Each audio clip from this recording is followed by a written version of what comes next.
सिंहकारक ब्राह्मणकथा। कस्मिंश्चित् ग्रामे 4 ब्राह्मणपुत्राः निवसन्ति स्म। ते मित्राणि आसन्। सर्वे अपि ते दरिद्राः। एकदा ते अचिन्तयन्, अहो, अतिदरिद्रं खलु अस्माकं जीवनं। कथमपि तत् ऐश्वर्यसम्पन्नं करणीयम् एव। एवं विचिन्त्य ते देशान्तरं गत्वा धनार्जनं कर्तुम् उद्युक्ताः। तेषु 3 ब्राह्मणपुत्राः विद्यायुक्ताः आसन्। तैः सर्वाणि शास्त्राणि अधीतानि। किन्तु यद्यपि ते शास्त्रपारङ्गताः, तथापि ते चतुराः न आसन्। चातुर्यं तु अधीतशास्त्रस्य उचितप्रयोगे भवति। तत्र तु तेषां सामर्थ्यं स्वल्पमेव। किन्तु चतुर्थः ब्राह्मणपुत्रः खलु चतुरः। सः प्रज्ञायुक्तः, परं न विद्याशिक्षितः। तेन शास्त्राध्ययनं न कृतम्। अतः अन्ये 3 ब्राह्मणाः सर्वदा तम् उपहसन्ति स्म। ते सर्वे तेषाटनम् आरब्धवन्तः। मार्गे एकं गहनम् अरण्यमासीत्। तत्र तैः ब्राह्मणपुत्रैः कानिचित् अस्थीनि दृष्टानि। समीपं गत्वा तैः अवगतम्, एतानि मृतसिंहस्य अस्थीनि सन्ति। तद् दृष्ट्वा प्रथमः ब्राह्मणपुत्रः अवदत्, भोः मित्राणि, अयमेव कालः शास्त्रपरीक्षणस्य। मम शास्त्रसामर्थ्यात् अहम् अस्य सिंहस्य शरीरं निर्मातुं शक्तः। तदा द्वितीयः अवदत्, अयि भोः, एतत्तु बहु सुकरम्।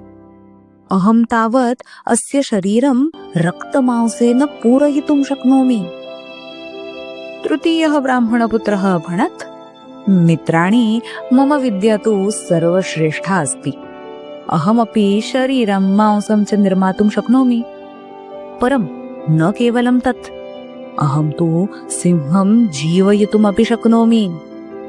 एतत् श्रुत्वा सर्वे आश्चर्यचकिताः। स्वपाण्डित्यं दर्शयितुं ते उत्सुकाः। चतुर्थः ब्राह्मणः सर्वम् अपश्यत्। सर्वं श्रुत्वा सः अवदत्, अयि मित्राणि, न मम त्वत्सदृशं पाण्डित्यम्। किन्तु मृतसिंहस्य पुनरुज्जीवनं न उचितं भाति। तदा तस्य मित्राणि तम् उपाहसन्।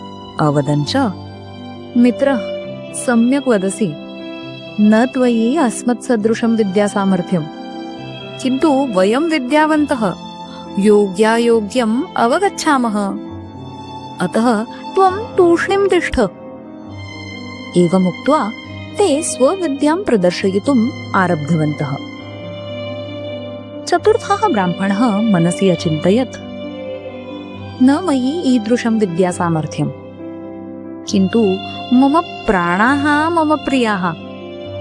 एवं विचिन्त्य सः वृक्षम् आरोहत्। ततः एव सर्वम् अपश्यत्। प्रथमः ब्राह्मणः सिंहस्य शरीरं निर्मितवान्। द्वितीयः तस्मिन् मांसं रुधिरं च अयोजयत्। अपि च तृतीयेण तच्छरीरं प्राणयुक्तं कृतम्। स्वपाण्डित्येन ते ब्राह्मणपुत्राः नितरां हृष्टाः, गर्विताः च। किन्तु अहो बत, जीवितः सः सिंहः उच्चैः गर्जनां कृतवान्।